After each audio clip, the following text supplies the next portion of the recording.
Kalau kita ngomongin negara dengan populasi muslim terbesar di dunia, pasti langsung kepikiran Indonesia kan? Tapi pernah nggak sih kepikiran gimana ceritanya Islam bisa sampai dan berkembang pesat di sini? Jawabannya, wah, ini adalah sebuah kisah yang jauh lebih menarik dari yang mungkin Anda duga. Yuk kita telusuri bareng-bareng. Yap, Indonesia adalah rumah bagi populasi muslim terbesar di dunia. Tapi, cerita bagaimana kita bisa sampai di titik ini, itu sama sekali gak kayak yang mungkin kamu bayangin. Soalnya gini, beda banget sama banyak tempat lain di dunia di mana Islam itu menyebar lewat penaklukan militer ya kan? Nah, di Kepulauan Indonesia ceritanya lain. Pedangnya tuh tetap di dalam sarungnya. Prosesnya berlangsung sangat damai, hampir-hampir tanpa ada pertumpahan darah. Ini nih yang bikin penasaran. Jadi, gimana caranya Islam bisa menaklukkan hati negara muslim terbesar di dunia tanpa perlu menghunus pedang? Ini jadi semacam misteri sejarah yang bikin para sarjana berdebat selama berabad-abad. Oke, buat memecahkan misteri ini, kita harus jadi detektif sejarah. Kita bakal ikuti jejak-jejaknya dan itu artinya kita akan selidiki 4 teori utama tentang dari mana sih sebenarnya Islam di Indonesia itu datang. Teori pertama, ini menarik banget karena nggak langsung menuju ke Timur Tengah, tapi malah ke anak benua India, tepatnya Gujarat. Nah, bukti buat teori ini tuh asyik buat diulik. Coba deh kita lihat, ada bukti fisik nih, batu nisan Sultan Malik Al-Saleh. Desainnya itu plek-ketiplek sama yang ada di Gujarat. Terus mazhabnya juga sama-sama Syafi'i. Dan yang paling logis, ya tentu saja, jalur perdagangan yang emang udah rame banget antara dua wilayah ini dari dulu. Tapi, tunggu dulu, ada bukti lain yang menunjukkan cerita yang beda. Bukti ini seolah-olah bilang kalau Islam tuh datangnya jauh lebih awal dari itu, langsung dari tanah Arab. Para pendukung teori ini, salah satunya ulama besar kita, Buya Hamka, berpendapat kalau praktek keagamaan di Nusantara itu lebih nyambung ke dunia Arab. Buktinya apa? Nih, raja-raja Samudra Pasai itu pakai gelar Al-Malik. Gelar yang persis sama dipakai sama penguasa di Mesir waktu itu. Ini kan beda ya, sama Gujarat yang mayoritasnya Hanafi.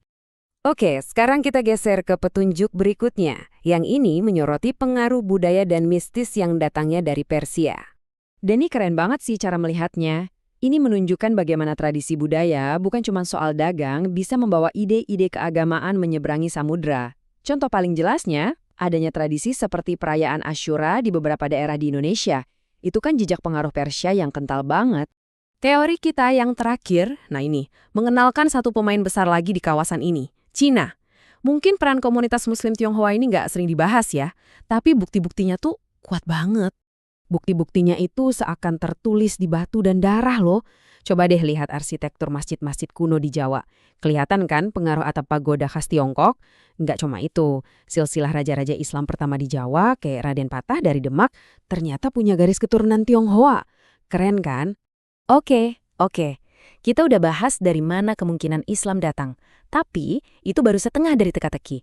Setengah lagi, dan ini mungkin yang paling penting, adalah mengerti kenapa Islam bisa diterima dengan begitu terbuka oleh masyarakat Nusantara waktu itu. Jadi intinya gini, jadi Muslim itu menawarkan keuntungan yang benar-benar nyata buat penguasa lokal.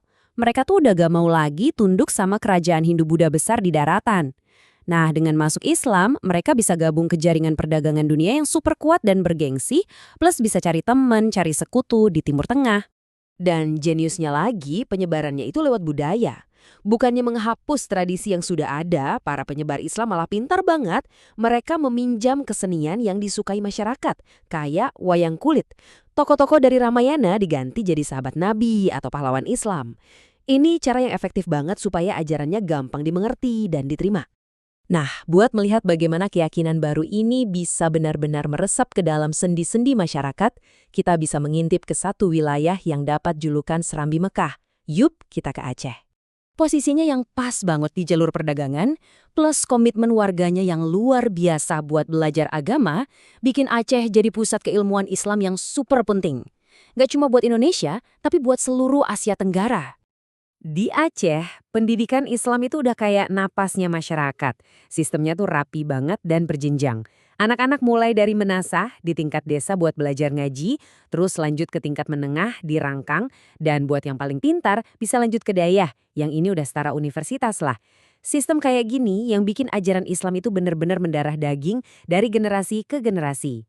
Dan di pusat dari semua ini, ada satu sosok penting, Tengku, mereka ini bukan cuma guru loh, mereka itu pemimpin spiritual, panutan, sumber ilmu, dan pilar moral bagi masyarakatnya.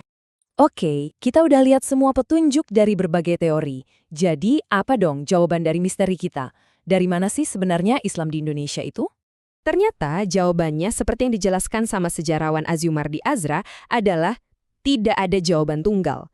Nggak sesederhana itu. Setiap teori tadi itu punya bagian kebenarannya masing-masing.